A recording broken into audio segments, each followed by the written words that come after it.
Hello and welcome to the War Report. Now, we have a very special episode because apparently all hell is broken loose out across the world, and we're welcoming back a guest. Now, not a guest by any means, an old friend, we'll say, if he'd like to introduce himself, or reintroduce himself, perhaps. Hey, how's it going, everybody? I know it's been a long time since I've been on the show. What is it? A year now, I believe. But Just less than a year. You left in late May. yeah. But I'm glad to see that you two just kept it up, especially with GSP. I mean, thank you so much for taking. Oh, it's been my Oh, pleasure. while I It, was it's gone. dominated my entire past year, and I have a love-hate relationship with it, but it's more on the love side. But you know what's kind of funny is that like right after I left, everything just kind of slowed down. You know, the Syrian war kind of slowed down. Everything just kind of took a little international pause. Until fucking Khashoggi. Oh boy. I mean, you Yeah. ever go back and listen to our October episodes? You gotta how many weeks in a row do you think we mentioned that GSP? Probably three or four, but we kind of we forecasted some of the shit that would happen, and we were right. But Oh, well, now we're here though, and we're here off starting out with a bang too, right? Yeah. yeah, Quite literally. Quite that's going to be a fun time. But we have some news to get for before the Iran news. So, just in brief, we have been talking about on the past I don't know 6 months at this point since November the Yellow Vest protests in France. Now, last Saturday it was the 26th week in a row the people of France have taken to the street against neoliberal Napoleon, as I've deemed him, aka Emmanuel Macron.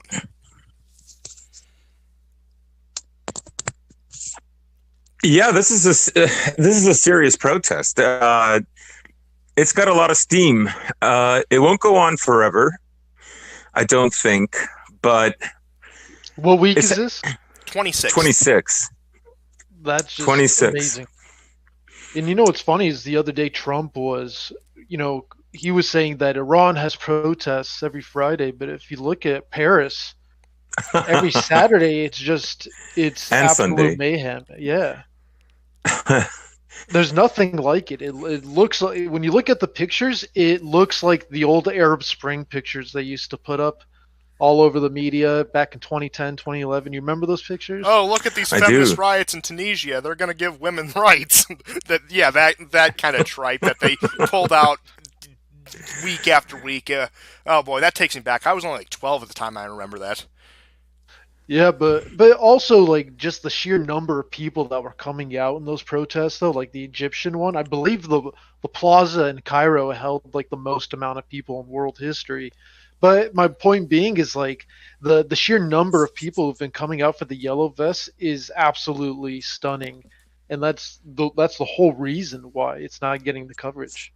And what I love about these Yeah, is that it's only on the yeah. weekend. Go It's ahead. like they go to work, they live their normal lives, but come the weekend, it's time to protest. That they don't take time out of their lives to It's a very civilized way of protesting. It's a very European way of protesting, and there's just something a bit comical about it to me. Yeah, it remains the protest movement right now in Western countries. Um, I'm curious to see where it goes because, of course, one of the reasons it's still going on is there is no solution, and I don't think this is going to be strictly about Macron leaving. Oh, absolutely not. I mean, well, it's going to be interesting. We'll be covering those in a few weeks. The European Parliament elections. It's going to be interesting to see how the French people vote. I imagine you're going to see a lot of voters for the more nationalistic coalition, such as the Le Pen. Formerly Front National. I don't recall the name they changed it to now, but point being is that's going to be very reflective. And I believe Macron's approval rating is still sitting in the mid 20s. Oh wow! Uh, I'm actually surprised it's in the mid 20s. Remember when he declared himself the Europe's Jupiterian president, Oh, and he tried to take Trump's role in a lot of the EU meetings and the NATO meetings. He wanted France to be the new front man, yeah, the and leader it's of the funny free because world. yeah, and that was a lot of the tension between Macron and Trump the whole time was that Trump really sensed him as this kind of like competitor, but then out of nowhere the yellow vest movement hit him, and now oh, this Macron is falling. Now my question is, do you think that this yellow vest movement will ever jump across the sea to the U.S.? Well, I do have to say, in Belgium, within the first few weeks of the French Yellow Vest protests, they had similar protests that actually forced the resignation of the Prime Minister, who was pretty much an establishment conservative. We've seen some movement in Canada, of course not that much. It sort of died out pretty quickly. But as we'll get into later in the show, I think another major conflict in the Middle East would send the people of the United States into that kind of action. Either that, an economic recession, or some mix of the two. Can it just be a different color though? I mean, sure. Well, let's just do red, white, and blue. Let's just go all out with it. Yeah, I don't know yet. I think in many ways, part of it is temperament. Like I would say in the Anglo world, part of it is temperament, and part of it is a very strong cultural division. And there aren't that many events that could happen that would galvanize both the left and right to protest. I mean, you also look at the United Kingdom with some of the grooming gang scandals they have there, considering the fact pretty much almost no one, even the so-called conservatives, far right-wingers, have taken even to the streets in a civilized, non-violent protest. I think that says a lot about the way the Anglo mentality is. right, and then in a sense, that's what I was getting at. So I don't particularly. I mean, I don't rule it out. I think we will eventually see them. I just don't know exactly what they're going to look like. Because in a way, there's a kind of tug of war that's happening with the left and right in both Britain and America and Canada. But Canada's not really relevant. Yeah, it's very clear that and every issue or every event that happens is looked as what narrative can I take out of this that suits the narrative that I'm trying to promulgate. So there's an opportunism right now in the West for the two basic sides of left and right, and I think that's why we're not seeing the similar sort of movements, protests that we're seeing in France. Mm-hmm. Yeah, the main observation I've been making with the Yellow Vest is that it's clearly a working class, middle class movement. I mean, that's the ideology is, there is no ideology. It's really just people who know they are not going to have the retirement life. Excuse me, the Yellow Vests are officially Nazgul. Okay, if you can't see that, there's no helping you. I'm sure there's a lot of different factions in there, but my point being is, I think what cuts across all the factions is the sort of economic malaise, and the problem too with that is that there's also like this sort of generational gap, because a lot of the previous French generation had been voting for a lot of these socialist programs that they can't pay for. And so now the younger kids who are going out into protest, one of the arguments they're making to some of the other protesters is, you voted for these things. Mm-hmm. And so when it comes to this possibly coming to America, I see that too, where the left and right sort of are able to have a dialogue. It's always on economic issues, pretty much. Yeah, just wait until the farmers retire if you want to see a similar situation. And the 2020s are coming up, and oh boy, am I excited for those. Tucker Carlson will unite the left and the right. Of course, Tucker Tulsi. No, I say that half jokingly. Yeah, I say that half jokingly, but no, these are good points. I see the on economics that is a place where some kind of unification can occur, but I think on the other issues, everything from Desmond is amazing to can I abort the child that just gave birth to? Is that still called abortion? These seem to be like they still seem to dwarf these other issues. Mm-hmm. Yeah, absolutely. Well, I'll have post-birth abortion is good for the GDP, and I, as a principled establishment Republican conservative, am inclined to support it. Yeah. Okay, but Yeah, but you know what's go funny ahead. is the ridiculous capitalist argument against abortion is they're killing off consumers. These are all potential consumers. I don't know why Charlie Kirk hasn't taken this angle. Like he's clearly, a lot of these capitalists or conservatives who rail against abortion just do the capitalist argument. Yeah. We just need some more customers. But moving on from the Yellow Vests, I do want to get more into other news. So there's been a bit of rumblings about Afghanistan, more so a has-been commenting on Afghanistan. So former Secretary of Defense Robert Gates said there's a, quote, real risk that the Taliban will retake Afghanistan if the U.S. withdraws. And, as if they don't control half the country already, as if we haven't been negotiating with them for a year and a half already. It's such a concern. And here's the kicker right here. Gates also added that there's potentially a grave risk to a premature withdrawal, including a significant risk to women's rights. The Afghan women can't go to school. It's so horrible. We need to sacrifice even more American lives. I can't wait to see those boys from West Texas being deployed just so the Afghani women can learn how to add 2 and 2 together. Well, that's why they're also adding that the hologram, the CIA hologram named al-Baghdadi, the CIA leaders now in Afghanistan, as they're claiming. And obviously that's, to make people want to still remain at war in Afghanistan. But it's just like, Baghdadi's been pronounced dead in like 3 different countries already. Yeah, the Russians claimed to kill him back in 2017, and I believe that the Russians actually probably did kill him in 2017. That's the position I'm taking. Yeah, but now he's in Afghanistan, and apparently we got to go back even harder. He sounds immortal. He really does. You can't kill al-Baghdadi. Oh, he's the modern Brown Rasputin. That's who he is.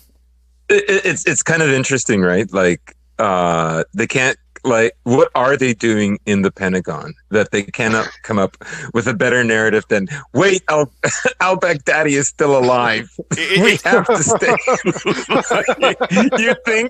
You think after all these years they'd come up with something better? It's like shit. Can you imagine the think tank like around this?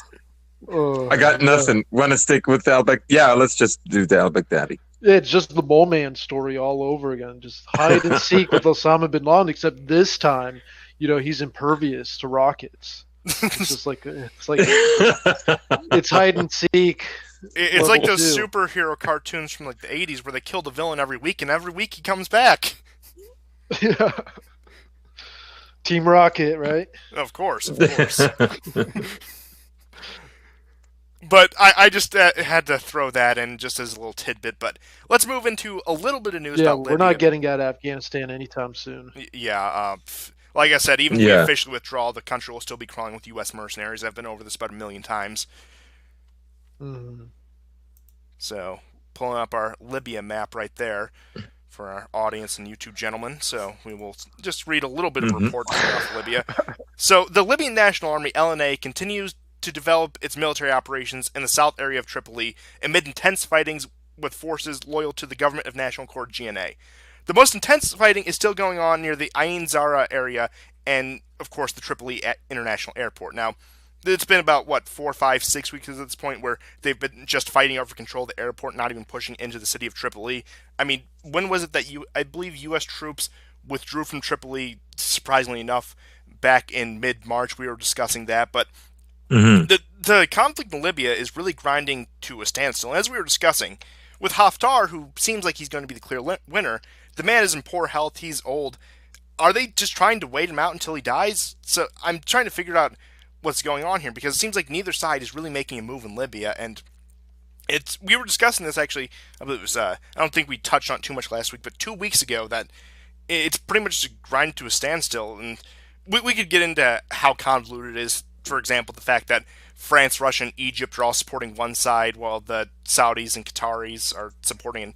It's even more convoluted in Syria in that regard. The sides, the international backers, make almost no sense in this conflict. Right. And so I've seen some reports, especially on France 24, that so Haftar has started to say things such as this month is the month of jihad, and so he's invoking Ramadan. religious terminology. And apparently, I love this. Apparently, there's this extremist jihadi elements in his forces. It's like, really, like, but it would be absolutely delicious irony that that they end up taking over the country, probably to the chagrin of the U.S. And for Western Europe, and some of the fighters are literally the fighters that fought and killed Gaddafi. Like that would be who's left incredible. in Libya? Who's left? Even before Gaddafi, all the rich and educated Libyans were moving to the west. Even before the place fell, So now that the place is completely destroyed, I mean that country, has had to have experienced a major brain drain. So who's going to run it? No one. And the fact that when you look at the map, how close it is to Europe, the more turmoil and chaos Libya is at, the easier it'll be to transport a lot of these refugees across the Mediterranean. And so this latest wave has produced over 40,000 displaced people. Yeah, it's like a direct channel. They might as well just build a sidewalk, across the Med. Just construct that Mediterranean bridge. Just let them in because diversity is our strength. Yeah. But the conflict in Libya, it's grinded pretty much to a halt. It's and again, despite how much it has stabilized since the days of Gaddafi getting his very special treatment back in 2011, that I will not get into detail on this. I think everyone knows what I'm talking about there. There's still massive waves of refugees, and you wonder why the five-star movement in Lega Nord in Italy still keep on gaining popularity. Because these migrants out of Libya don't stop, and frankly, I don't see the solution here. I mean, I imagine at some point you're going to get Macron or whoever comes after him, whatever French puppet comes after him. I don't think immediately after Macron goes, just going back a couple topics, that France is going to all of a sudden get their populist nationalist leader. But I imagine France is going to try something like, we need to send in troops to stabilize the situation. So No, France is still extremely leftist. I mean, right now, the most popular French philosopher is like this leftist sociologist, and so like even their anti-Macron sentiments will still result in something that is still pro-EU, pro-NATO. Fair enough. Yeah, I mean, I would think so. Unfortunately, I'd have to agree. Well, we will see. But I suppose we can move on to Syria on that note. Just a little bit of an update, of course. It's interesting the fact that apparently we traded in the false flag this year for a showdown in the Gulf, but, make it that what you will. But just a small update on Syria. So, by the evening of May 14th, the Syrian Arab Army and its allies have established control of Harma Mujahideen. I'm telling you, you need to read these names from now on, now that we have you back. As well as the area nearby the Samana. That's all I was good for. That's all I was ever good for. All you were ever good for. No, seriously. But just saying it was a useful skill to have. I disavow. Well, yeah, I have you pronounce all the Slavic names I can't understand, so I surround myself with ethnic minorities for this reason. And you know what? It's true that diversity is our strength. Why is the Slav an ethnic minority? Because we are. Yeah. Except in Europe.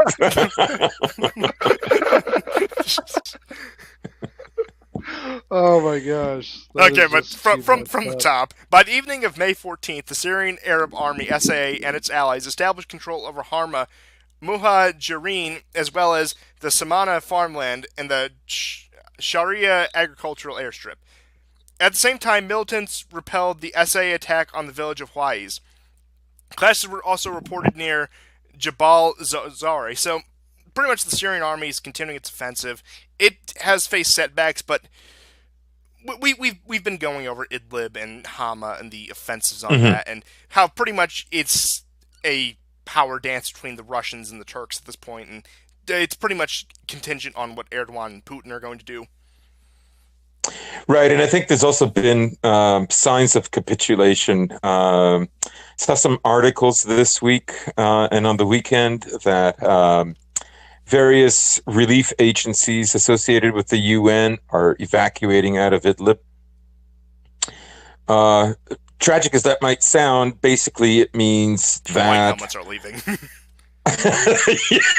yes, that's right. The white helmets are evacuating. Soros send help. Soros send boat. In a sense, that's capitulation. We shouldn't forget that this area was 1.5 million, and then it swelled to 3 million. And these were basically people who, were at odds with Assad and went into that region. They were perfectly happy to fight against the government for years until, of course, they lost. And then, as part of that strategy that Syria and Russia have been working on jointly, which is to evacuate, to literally move them out of towns, since they won't capitulate or they're not trustworthy. They eventually ended up in Idlib. So for me to see the UN whine about this and so on is a sign that things are going in a direction where Idlib, or a huge portion of Idlib, will be retaken by Syria. And that's good. If you pull up the map real quick, Constantine, Right there.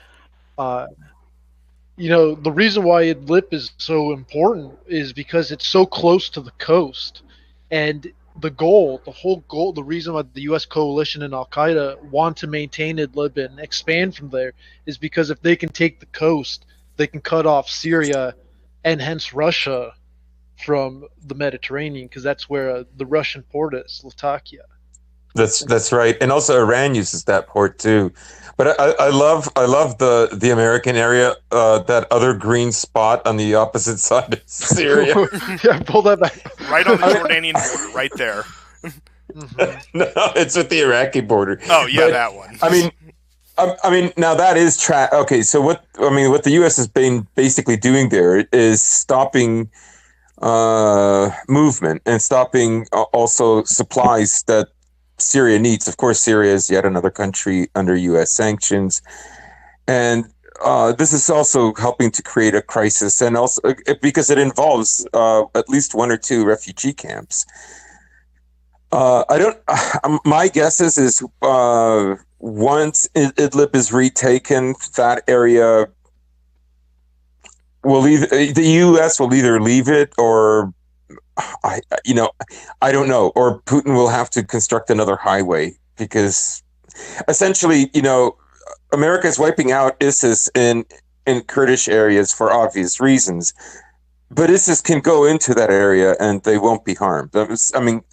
Hundreds of SAA soldiers have been killed in pursuit of ISIS going into that particular area over the last 2 years. Absolutely. Oh, And that's where all the oil is. That's where they want it, especially not just the green, but the yellow too. The yellow on the map. That's where all the fictional Kurdistan is supposed to be. yeah, and you can see, Yeah. kind of Right see on the now, map there are Syria- little oil well markings. So if our audience can see them, Yeah, you can't see yeah. them.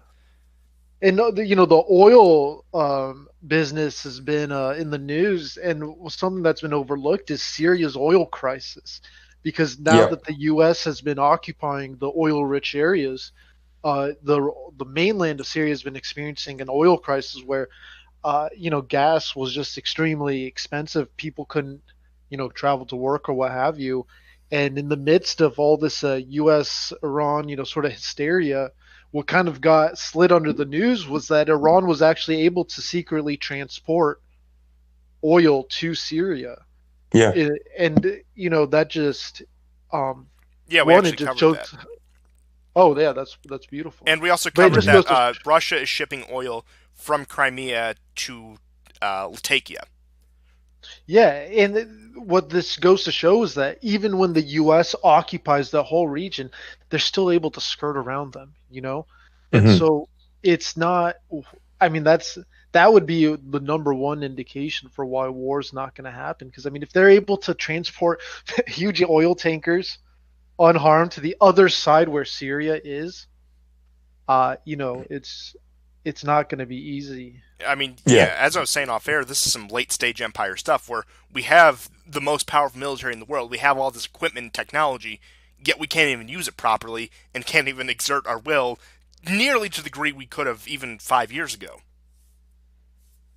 Yeah, and that simulation of the U.S.-Iran war back in 2002, the Iranian side, what they were using were like really outdated old technology, like radio and light signals, motorcycle carriers, or what have you, because they know that immediately the U.S. would use its technological dominance. But people fought wars via pigeon carriers, right? Hmm. So I mean, Iran and a lot of these other countries are ready to go back to that because they know the U.S. isn't. The U.S. is built to fight another country like the U.S. Right? I mean, Right. we spent the entire Cold War preparing with the conflict to either Russia, China, or both. We compared for another massive conventional war to the scale we would have fought in something like World War II. We didn't prepare for all these small insurgencies, all these small guerrilla wars that we ended up getting ourselves embroiled to over the past 30 years. Mm-hmm. Absolutely. Yeah. Now, moving on to Yemen before we get into the Iranian issue, just a quick little update on Yemen. So here's your key, and here is your map right there. So, Ansar Allah advanced south of Kataaba City. Clashes The continue. map's not up. Uh, Oh, there we go. okay, there might be a bit of a delay on your guys' end. So, Ansar Allah I advanced see. south in Kataaba City. Clashes continue near Sana'a. Ansar Allah conducted joint artillery and drone attacks on positions of Saudi-led forces in the Sudais area, Najran province. Clashes between Saudi-led forces and Ansar Allah continue in the Rabua area. Clashes were reported in the Masloub district, Jaf province. Saudi-led forces shelled the Duraymi area with more than 66 mortar shells. Saudi forces shelled Kilo 16 and Zarfran with Katyusha heavy weapons. Wow, they're using like Russian World War II technology. What the? That's one of the more interesting things I've seen out of this any conflict as of late. Mhm. Now, did you hear about the three ports that the Houthis agreed to give up to the UN in a deal? I did. I briefly heard about that, but I don't think we touched on it. So if you want to go into that, I didn't get too in depth into it, but apparently there is some sort of deal with the UN for the Houthis to pull out of three ports, and that would allow the UN to bring in peacekeeping supplies and troops. Yeah, But grain. the idea is to bring some grain because I mean, Yemen has been struck with this major food crisis. Millions of people are being affected by it by either 80% of the population. malnutrition or yeah. I mean, it's turning into something like what you see in like sub-Sahara Africa, in terms of like the poverty, the pot bellies and stuff. That's Hmm. something that is actually. I mean, Yemen used to be a very rich Gulf state, and so it is shocking the level of starvation that's happening there. And so it's funny because the Houthis are in this sort of militarily dominant position. They're winning. I mean, just today there was that report of the Houthis flying a drone deep into the Saudi kingdom and bombing the oil infrastructure. And this is a Saudi kingdom that's guarded by the U.S., right? So like these Houthis are like literally just a ragtag bunch that are just kicking ass. It's really just astonishing, but it's really hurting their people, and so this deal with the UN wasn't so much out of they're gonna lose militarily. It's more of the sanctions are really biting the people Hmm. as they always do.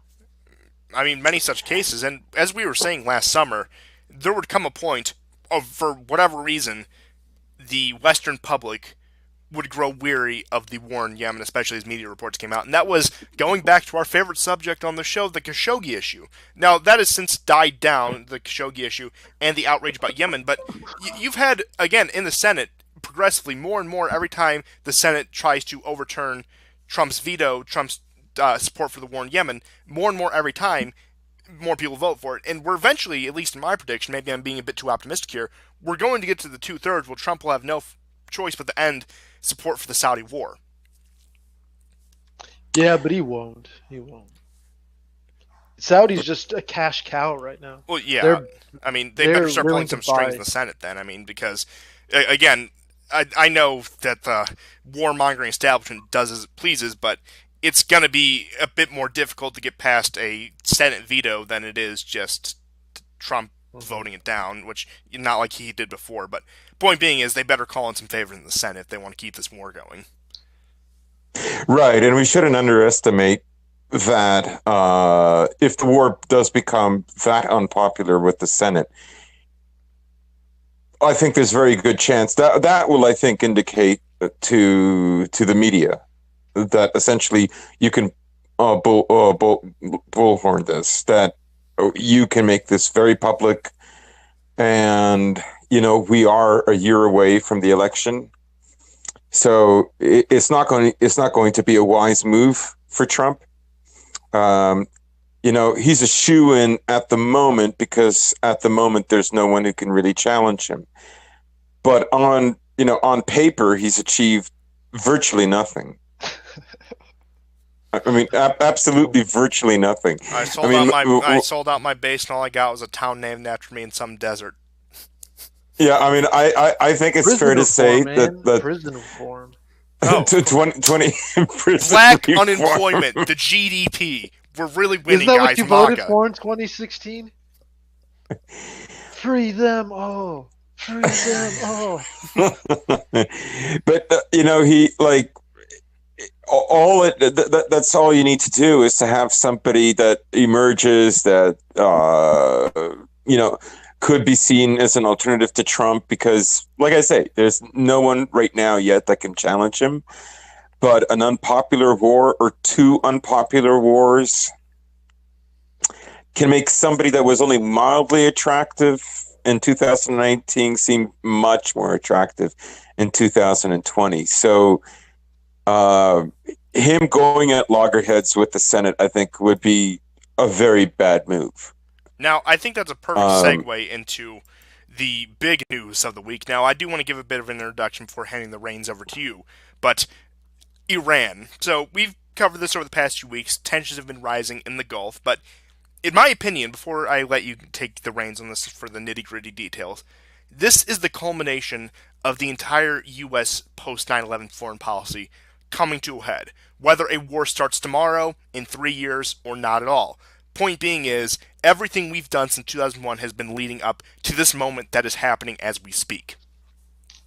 Absolutely. I would 100% agree with that statement. Yeah. That was very well put.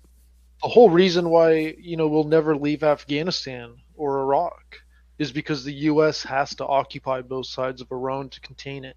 That was I think the place where a lot of the think tanks are going to kick themselves after 9/11 was they thought they should have contained Iran first and take, the 7 countries in 5 years? Yes. The idea was to contain Iran, take the weaker ones out, then go for the big guy, right?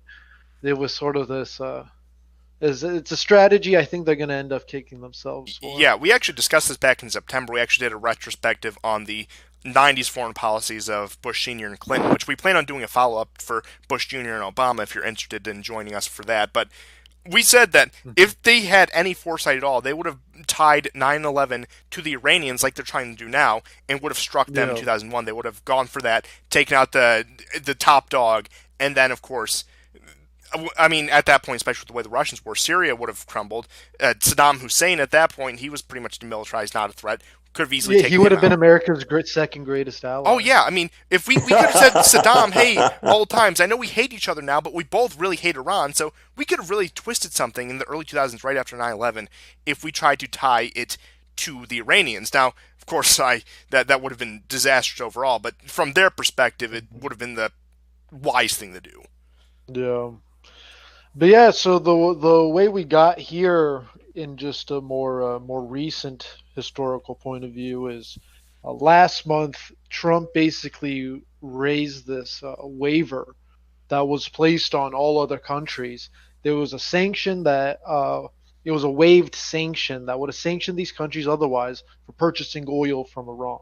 Yes. Now, when that was lifted last month, basically all Iran recorded zero contract purchases for an entire month because everyone else feared U.S. sanctions. They didn't. The Europeans, even though they're still signatories to the JCPOA, they refused to continue purchasing out of fear of the Trump.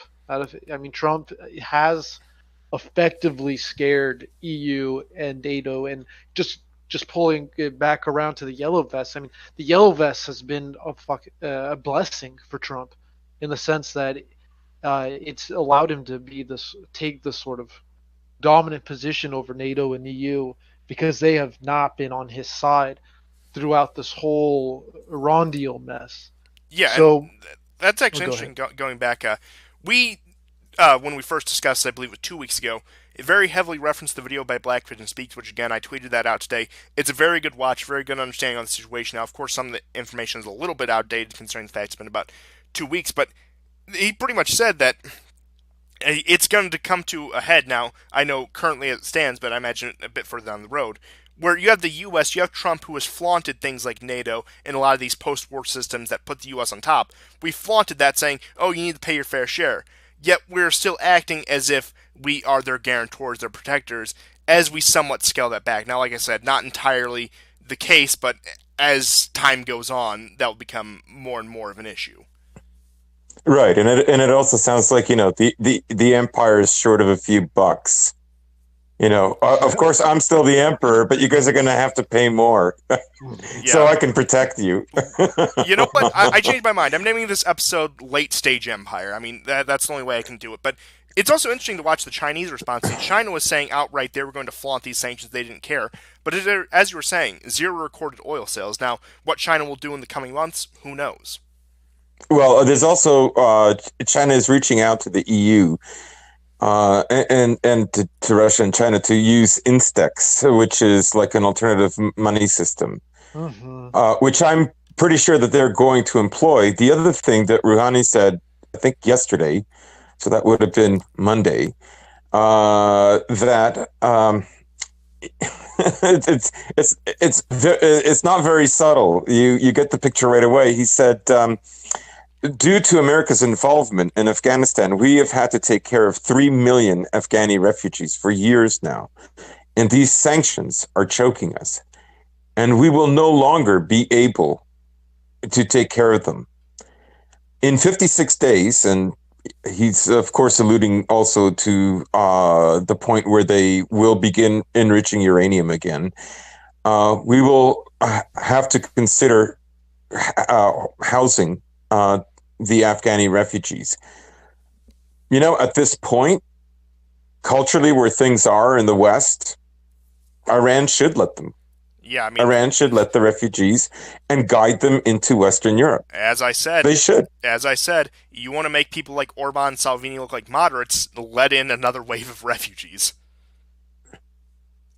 Right. Well, I mean, it's terrible. It's terrible that it's come to this, where Syria, Iran, Russia, they are the main, and formerly Gaddafi, they were stopping migration into Europe. They were stopping drugs into Europe. I mean, whatever issues existed there. I mean, at least these people, these other countries, without the requests of the West, they were still doing these things. Yeah, I mean, you had these iron-fisted dictators. Now, for obvious political reasons, obviously the drug dealers and the other groups, terrorist groups, threatened their grip on power. It wasn't some altruistic move, but point being is, results are results. They got it done. And I actually said this on Twitter today, and I'm pretty sure both of you saw it. It wasn't necessarily about the people in the West, such as John Bolton and these other neoconservative type figures, these other warmonger type figures, it's not that they're shills or sellouts, that many of them are, but it's that they have these ideological blinders where they truly believe these parts of the world need to embrace neoliberal democracy. And in that quest, this is what they've created. Yeah. They've even created the reaction to neoliberalism within their own civilization. Yeah, they created the result burkini. of it. They created the burkini. Oh, yeah. Oh, yeah. That's right. The burkini. I just that's good, lols. But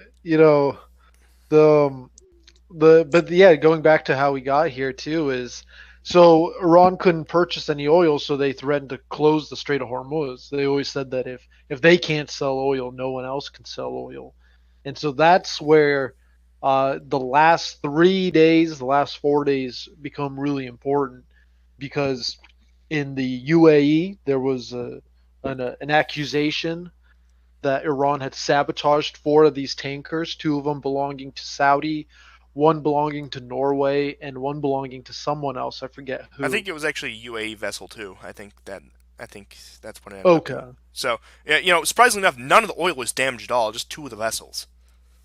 Yeah, they couldn't transport, they couldn't move out of the port, and it wasn't major damage, but it was enough to sort of I guess frighten the U.S. coalition into making accusations. Iran they haven't denied it.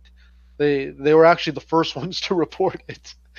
And so I mean, my guess is the Houthis. Yeah, the Houthis did. Well, yeah, it would be a proxy too. I mean, going back to what the Houthis did today, they flew that drone in and then bombed some oil fields in Saudi, destroying some of the infrastructure. And so, I mean, obviously, this is sort of Iran retaliating. Now, interestingly, after the U.S. investigated this, and For a total they of 4 hours. made a report, they came to the conclusion that, and they're probably not wrong. They're not wrong. I don't think in this case, that Iran had some hand in it. Iran had always said that they're going to close the strait if they can't sell their own oil. And so I think we're sort of seeing the beginning processes of that now. Now, go ahead. Well, I mean, they're just obviously the intent of the U.S. is to go to war with Iran. I mean, this is an impossible situation. It's an absolutely impossible situation. They've been, America has walked away from a deal without giving a counter deal. Like, there was no, Blumpf didn't offer a counter deal. Oh boy, but the Iranians can call me. They have my number. But he said this is a bad deal. Ugh. And so ultimately, what the intent is, right? The intent is to, by any means, to destroy Iran. Mm-hmm. And if you can't bomb them, he'll sanction them until they choke. It seems to be the route, because remember there was a report that Bolton had proposed a plan that the U.S. would deploy 120,000 soldiers to the Middle East to confront Iran, and then today Trump denied those reports. Mm-hmm. And so I think one that shows that there's like a clear tension, a debate within the administration of how to approach this. 2, it shows that there's leakers. I mean, they never resolved the leaking issue, despite consolidating, winning over the GOP. Essentially, Trump has sort of won mainstream conservatives over to a certain degree. I would say they won him over, but I digress. Yeah, whatever. Yeah. However you want to chalk it up, but my point being is he hasn't gotten the reins on his admin, and so when he was asked about the deployment, he's like, no, I haven't heard of this, or something to the effect that this isn't something that's been seriously discussed. But my point being is that it's clear that there's a debate within the administration as to how to approach this. And it seems like the route they're going to go, or at least the route Trump wants to go, is to just keep piling on sanctions. He does not want to dabble in war. Oh, no. Trump, for all his faults, is he's dragged his heels when it comes to his administration presenting him military options. They presented military options last night for deploying 120,000 troops to the region, and he says no. Now, what is interesting, I do want to divert a little. Go on. Well, I mean, just to add to what you were saying, the head for the British military in Syria also contradicted the U.S., particularly Pompeo, about ISIS still being a major threat in Syria. Mm-hmm. It was an article in The Guardian that was just published today. Mm-hmm. So, there isn't, and in a way, you could see also for instance, from Russian media, but even within the West, there's a consensus that amongst those outside the U.S. that there isn't really a consensus about what who is exactly in charge of foreign policy in the U.S. and what exactly is going on. And over time that, if it wasn't for, America's military and economic might, no other country could, I think, suffer this kind of internal contradiction for long. And in fact, I think ultimately it will hurt the U.S. as well. That they themselves won't be, in the end, Trump won't be able to just sanction the whole planet. He's getting there. He's about 40% of the planet is now under U.S. sanctions. Is that a legitimate statistic? That's absolutely legitimate. So 40% of the planet is living under What's that? Is that in terms of number of countries or population in the world? Population, yeah. So China is a chunk of that, but there's a lot of other countries involved as well. So what is he going to do? And in the latest news, now they're considering new Russian sanctions because Germany is going to go ahead with Nord Stream 2. Notice how Germany won't get punished so far, but Russia will.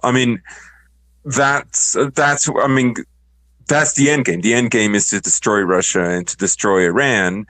But the argument is simply about how to do it. Now, interesting that you bring up Europe and how the UK contradicted the US, because Europe also isn't entirely on board with this whole saber rattling against Iran, because as of yesterday, Spain has withdrawn its frigate, the Mendez Nunez F-104, from the Abraham Lincoln Carrier Strike Group, citing that policy differences over Iran. Acting Defense Minister notes that the ship will rejoin the task group when, quote, when things go back to what they were planned with the Spanish. So you're seeing a rift between, of course, America and the European powers. And at this point, look at how they react to Iraq. You really think the Europeans are going to let themselves get drawn into war with Iran? Mm-hmm. Yeah. Mm-hmm. For Europe, it doesn't make much sense. Also, Trump is...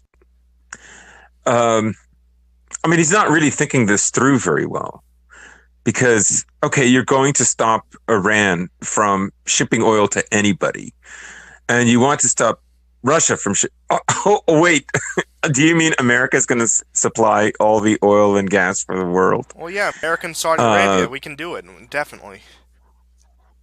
Yeah. So that's ultimate. But I thought it was about free markets, or I thought people will want to buy the cheaper stuff, and have a more reliable supply. It's clearly not that, because Iranian oil is cheaper than the Saudi. Of course, so and Russian gas is cheaper than American gas. Mm-hmm. And it's, Germany would rather have it on tap than to have like a stream of American ships bringing it over. So, that's a really excellent point too, to bring up to a lot of these like Republicans who are very pro-capitalist and, pro-Zionist. It's, why aren't we buying the cheaper oil from Iran and Russia? Or why don't we? Because they don't love Israel. They don't. But and it's funny too, because like the Europeans are hesitant to do anything against Iran because they fundamentally just have a very different view of Iran than Americans. In Europe, Europeans they tour. They're tourists to Iran. They do summer vacations in Tehran. They have the tourism industry in Iran pretty much is 100% young Europeans who go on like college vacations, and so it's a very different world view there as opposed to whereas in America they most people wouldn't think to vacation out there. I mean, so you look at it, I'm not saying Europe is completely absent of it, but the Zionistic influence in both policy and culture is much less in Europe, especially continental Europe, than the United States. Mm-hmm. Well, America seems to be is supposed to be the muscle, while Europe was supposed to be the fashion designers or something, right? Yeah, and then we make all the cheap stuff in China, and then the Africans take the jobs that we won't do. But yeah, I mean, there's definitely no great free market argument for the oil situation. I mean, it's clearly not. I mean, look at the gas prices here. I mean, it's getting expensive here in America. Yeah, I won't give away anything because, of course, gas prices are very indicative of what you live. But from Sunday, I've seen it go down 30 cents, go up 50 cents. So it's been fluctuating all over the place. Mm-hmm. Yeah, it has been here in Canada as well. Yeah, it's very volatile. Now, and it's bad. I mean, that hurts the working class. Yeah, I mean, that offsets any supposed benefit that the amazing Trump's tax cuts had. But I do want to get into a few more subjects about Iran. So, funny enough, an Israeli minister warns of attacks on Israel if tensions between the U.S. and Iran escalates. Like, buyer's remorse much. So let me read the exact quote here. Quote, if there's some sort of conflagration between the United States and Iran, or between Iran's neighbors, I'm not ruling out that they will activate Hezbollah and Islamic Jihad from Gaza, or they will even try to fire missiles from Iran themselves at the State of Israel, said Energy Minister Yuval Steinitz. So, a little bit of buyer's remorse, I sense.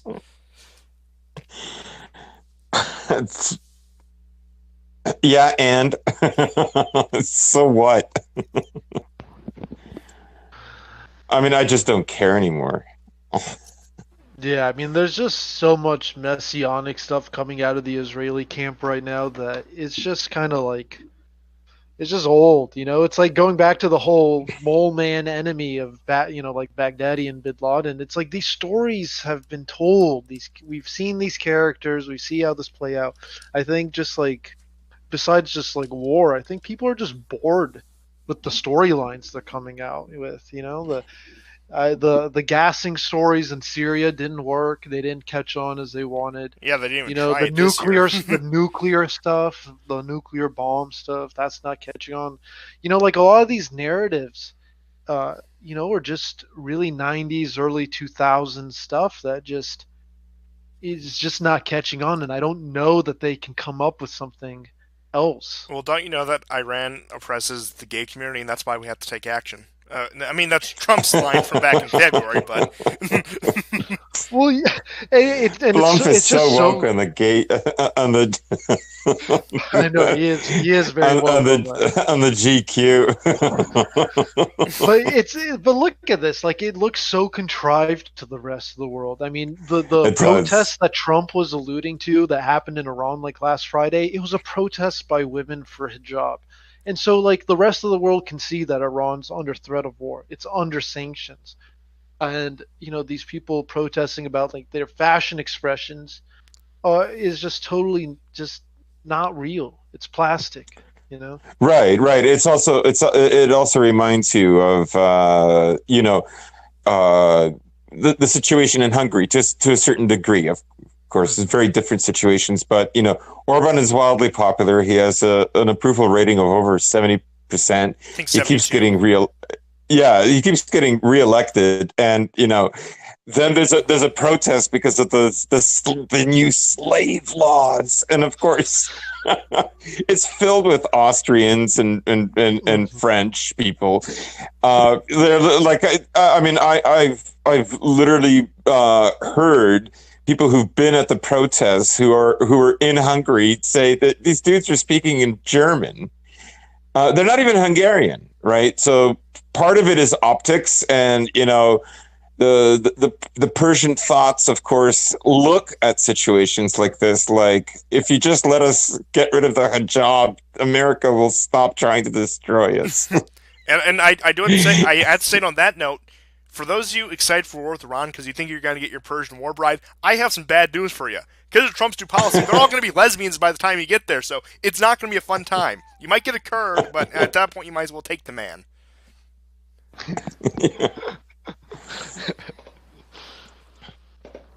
But just a couple more stories on the Iranian issue, since we have taken a little bit long, not too long, but I just want to get these last couple out of the way. So, No worries.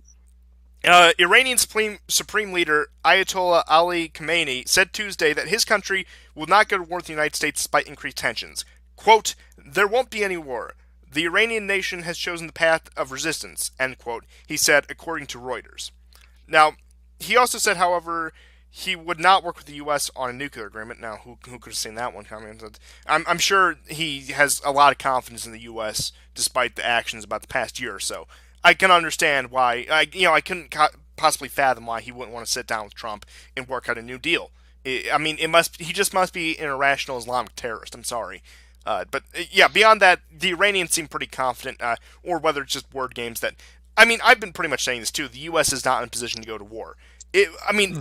Look, people say, "Oh, Trump will start another war for approval rating. He'll pull a Bush in Iraq." What you have to consider is, Iraq was crumbling. Saddam Hussein, he was on the ropes. He did not have much long. If it wouldn't have been the U.S., it would have been someone else. Now, that being said, I'm not defending U.S. intervention in Iraq by any means. But the Iranian situation is completely different. You were referencing these earlier, the war games back in 2002.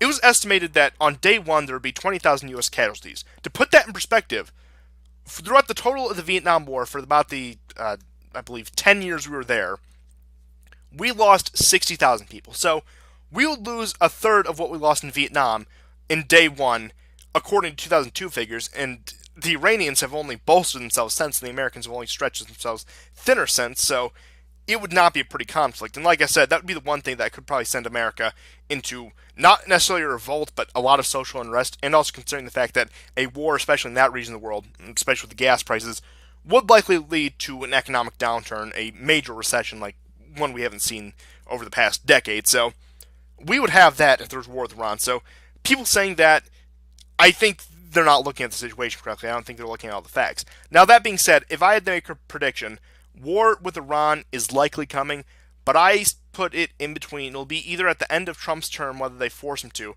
in around 2022, 2023, or it'll be after the election in 2025, 2026, whether they get another Republican or a particularly hawkish Democrat.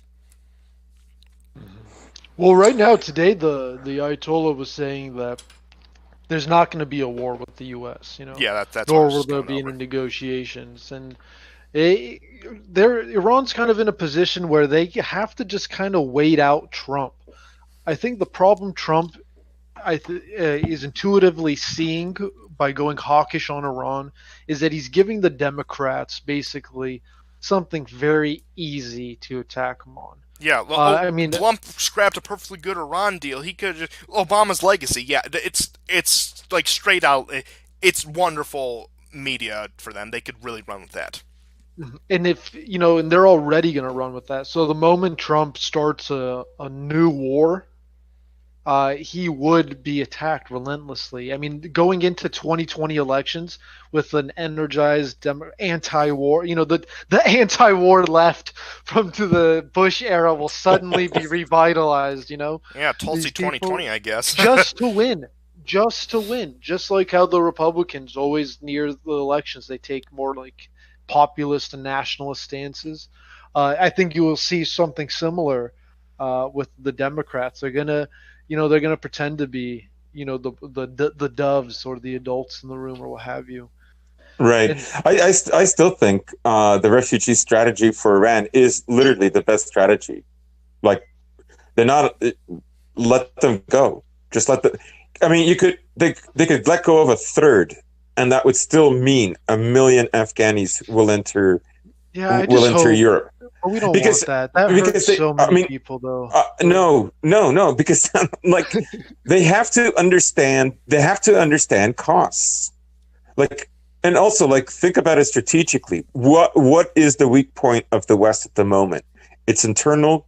It's cultural. It's based on identity, and that is absolutely the only real weapon that Iran really has right now. Mhm. In giving them like in absolute terms an understanding of what the wages of war will mean for Europe. hmm You know, and I think the sabotaging of the ships at the UAE port, and then the Houthi drone bombing of Saudi, I think Iran is definitely pushing the waters. They're definitely trying to see how far they can go, without Trump responding. Because I think they too recognize that Trump's in a situation where he can't really militarily respond without looking bad. And so I think that if there is going to be some sort of military response, it has to be after Trump wins 2020. That's the only way Yeah, he can yeah, respond. yeah. Until then, you're going to see a lot of. In fact, you're probably going to see a lot of what happened with this tanker. They try to, like I said, Iran and Russia were the first ones to report it. Propaganda, of course, but at the same time, the U.S. kind of like played it off, not as everyone was tweeting out Gulf of Tonkin, false flag sort of Yeah, situation. Yeah, yeah. people are very And overzealous. but I understand why, but that being said, they are no, very I definitely overzealous. get the sentiment, and that's a healthy, good instinct that everyone should have. That should be everyone's default, Yes, right? To that's be where I went, skeptical. but after taking Everyone a should always be skeptical yeah. first. But what's clearly happening is the U.S. didn't want to play this off as an attack because it was an attack. You know what I mean? Because if they hadn't attacked, they would have played it off like Gulf of Tonkin. Now, I just want to close on the Iran issue with this last thought before we get into Pompeo meeting with Lavrov and Trump meeting with Orban to close out the show. But in terms of war with Iran, now they predict it would take 500,000 troops, which, with the military numbers we have now, would necessitate a draft or some great recruitment spike. So let's take a look at the possibilities you get with that. So in terms of implementing a draft, it's not likely that they're going to be able to do it because back in the 1960s, when you could get married out of high school, get a house in the suburbs, get a job where you can provide for your family with just one income, you still had people dodging the draft then. They didn't want to fight for their country in what many would consider its golden age. Now, compare that to now. We're calling on young men, and now with the way the laws are changing, young women too, who have been disenfranchised both, economically, culturally, and politically. How many of them are going to answer to the coin flip chance of dying in another pointless war in the Middle East? I mean, we have to look at this also demographically. Young whites who watch their friends and family OD on heroin or some other drug won't want to serve. They won't want to preserve that. I mean, in many cases, a lot of those people they knew were veterans themselves. Young black people have been told their entire lives that the system is racist, the white man's out to get you. How many of them are going to answer the draft? We're going to have to resort to getting young men from Latin America, enticing them to serve in exchange for citizenship. So we're like at the end of Roman Empire era territory, getting the foreign soldiers in exchange for citizenship. Yeah, very much so. Good analogy. Yeah, it does make me think like America is on a path like that they are determined that Russia and China have to be destroyed.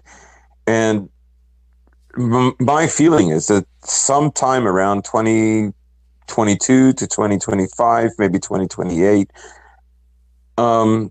I would not be surprised about the use of perhaps tactical nukes as a form of intimidation. I know that sounds insane, but I think if things are looking, if America looks kind of impotent right now, project what it might be like on this course 5 years from now, and what some people will think will be legitimate in order to hold on to that power. Now, it's interesting that you bring that up because, like you said, we probably will lash out. And the ironic thing about that is, if we deploy these small-scale nuclear weapons, these tactical nukes, the public outrage, not only in this country but throughout the world, it's going to be interesting because in their show of force, their move to preserve the empire, it becomes a self-fulfilling prophecy where that would probably be the one thing that destroys the empire.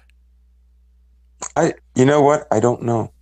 I would like to believe that. But I'm not so sure. So are you guys on the Tulsi Kali-Yuga Gabbard wagon, or are you guys on the Yang Gang? Where are you guys at right now in terms of I got off the alternatives to Yang Trump? Gang, but I mean, I've always liked Tulsi. I've always, supported her. But Where I stand But if- is, But if Trump strikes Iran, I mean, who are we going to vote for? well, I'll tell you what I'm personally going to do. I'm going to vote for Tulsi in the 2020 primaries. She most likely will not win the nomination. In that case, I'm going to choke it down. I'm going to waste my vote on principle and write in Pat Buchanan. well, I mean, I'm Canadian, so I can't vote. But Well, no, I mean, if those new laws come in where they let the rest of the world vote in the U.S. presidential elections, who knows? Who knows? A lot can happen in a year. I can't help but think, though, that if I was an American, that I would probably still vote for Trump. And the only reason is that I think it would buy me 4 more years of not maybe getting severely doxxed. that would be my only motivation, because everything else is horrible. But that's the only thing I presume that he could probably offer me is, and even that's questionable. Well, he can get some tax cuts and a nice trip to Trump Town Golan Heights. Who wouldn't want that? It's making America great. Yeah. But, not to drag on the show too long, but I have a couple more topics. I want to get into the meeting between Pompeo and Lavrov. So today, as in Tuesday, which will be Wednesday for those of you watching, Secretary of State Mike Pompeo met with Russian Foreign Minister Sergei Lavrov in Sochi. Now, Lavrov said it was time for Moscow and Washington to put aside years of mistrust and find a way to work together constructively. Lavrov continued to say, quote, "We see that there is suspicion and prejudices. This hinders both your security and our security and causes concern around the world. We think it's time to build a new and more constructive matrix for our relations. We are ready to do that if our U.S. colleagues are ready to reciprocate. Let's try it and see what happens." Now, of course, this is the first high-level meeting after the whole, Mueller report and Blum colluding with Russia or whatever. Now, Pompeo responded to Lavrov saying, quote, "I am here today because President Trump is committing to improving the relationship between our two countries. We have our differences, but each country will protect its own interest, look out for its own and the own interest of its people.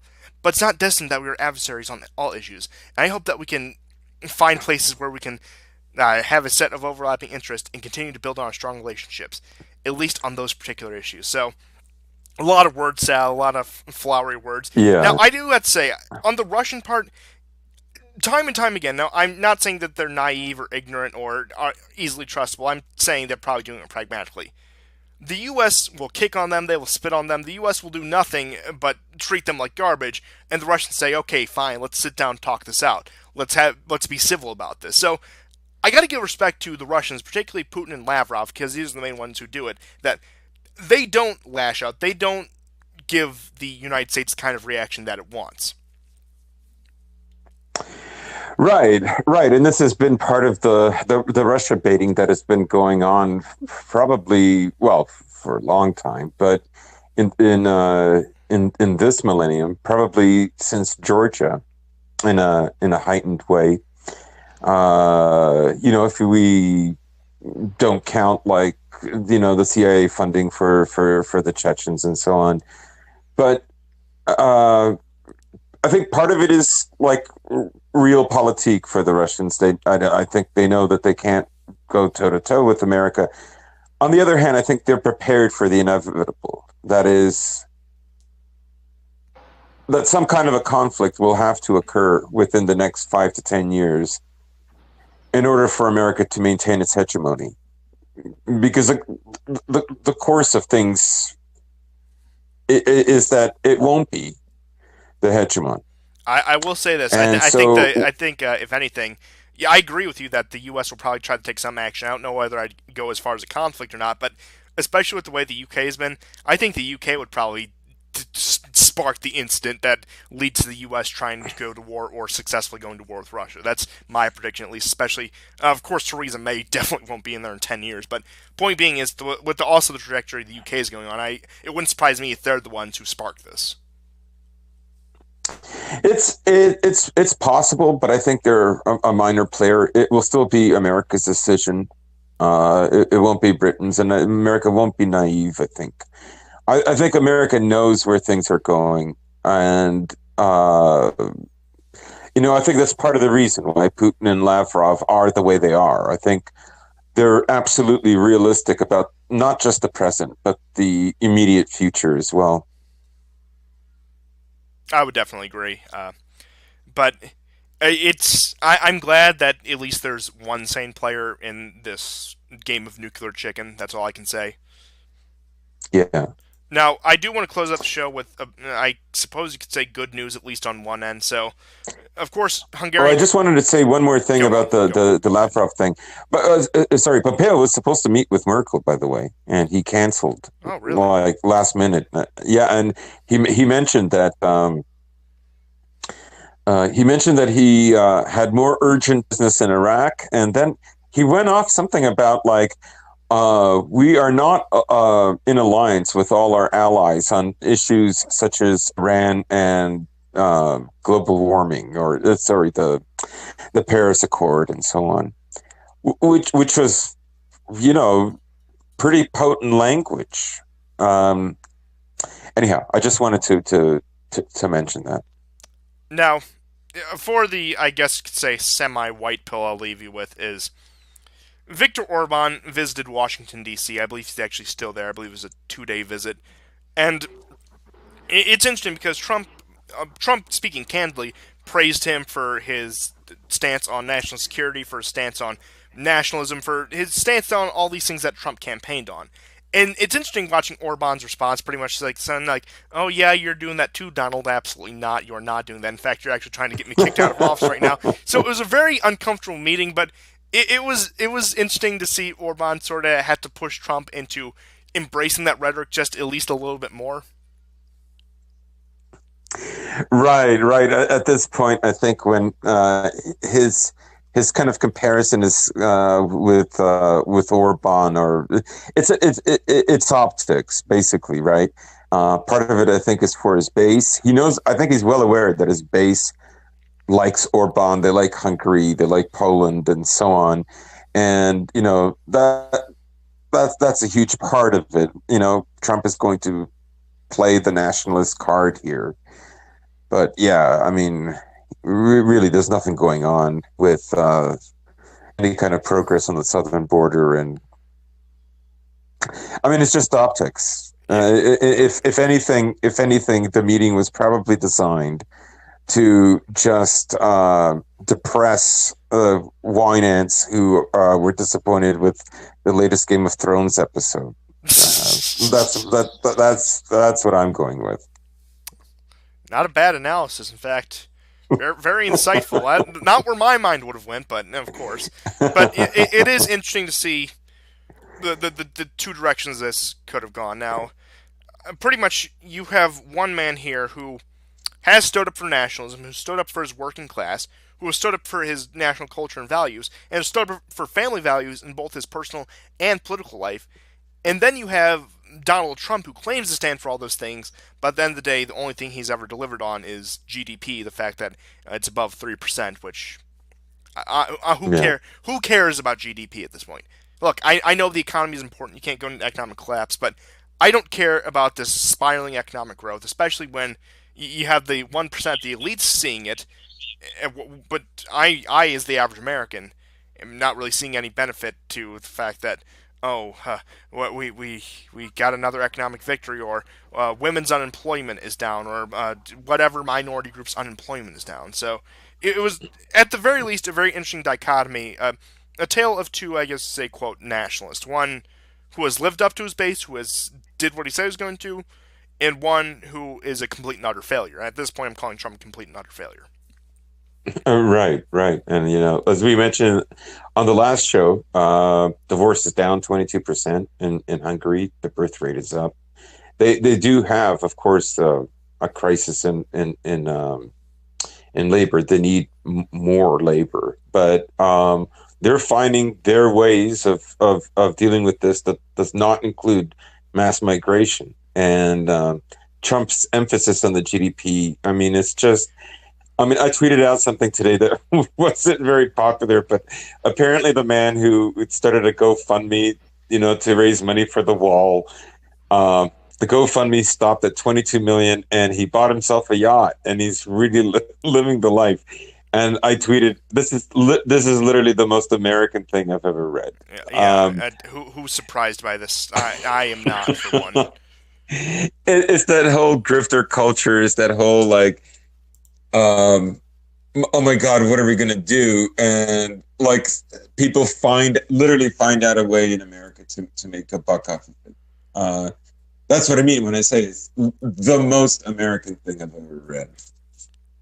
But with that, unless either of you two have any closing thoughts on any of the subjects, I believe I'm going to draw it to a close. No, that's it for me. That's it for me. Excellent. Thanks a lot. I really appreciate it. It's fantastic to have you back. It's fantastic to be working with a full crew right now. And I'm going to bring it to a close. It's good to have you back, Chris. We will see you guys next week, and goodbye.